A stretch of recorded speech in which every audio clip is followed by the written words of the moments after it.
argue that test scores provide a complete story about a school.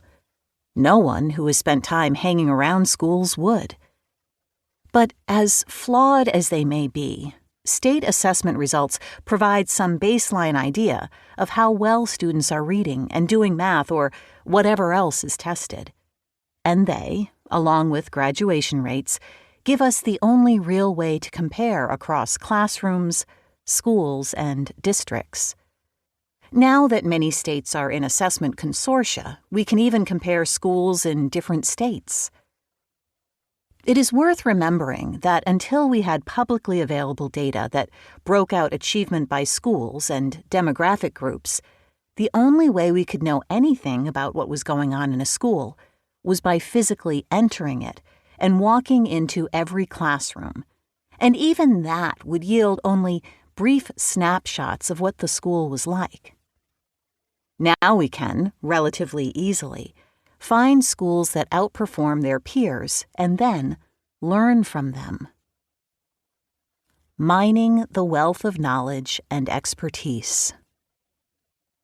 In deliberately seeking out such outliers, I call them unexpected schools, I have stumbled upon an amazing vein of educational knowledge, expertise, and skill.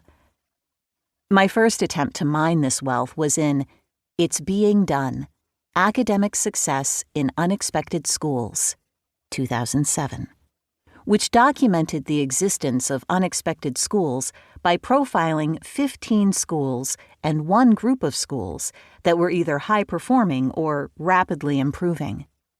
Back then, people could point to few examples of successful schools that serve students of color and students from low-income homes. Although there has been a rich line of research into what were called effective schools in the 1970s and 1980s, it had mostly been forgotten. Most of what the public heard was about highly successful wealthy schools and failing poor schools. The term low-achieving urban schools had become synonymous with schools that served Black and Hispanic children from low-income families. The few counterexamples that were in the public eye were charter and magnet schools that in some way selected their students. It's Being Done provided stories of what were, for the most part, regular neighborhood schools that struggle with the same issues as other schools but had figured out some solutions. I identified 25 characteristics that I observed were common to the schools, ranging from they have high expectations for students to they are nice places to work. But many educators complained that I had given too little in the way of concrete details about how the schools operated.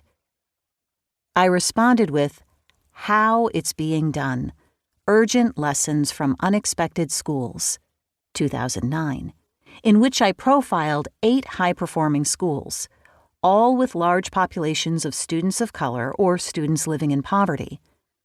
Like the schools profiled in It's Being Done, the schools differed in all kinds of characteristics that are sometimes thought to be important. They were big, small, urban, rural, suburban, racially or economically isolated and integrated, elementary and secondary. But in studying them in greater depth, I found they all shared 5 basic processes. They focused closely on what students need to learn. They collaborated on how to teach it. They assessed frequently to see if students learned it. They used data to find patterns and adjust instruction. They built relationships. Nothing is weird or counterintuitive about any of those processes.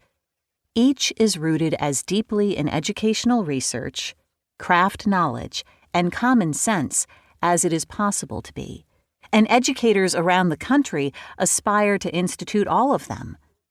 But as simple as those processes are to describe, none of them are easy to do or to put in place, which raised the question of how the educators in those schools had learned to make those processes work meaningfully.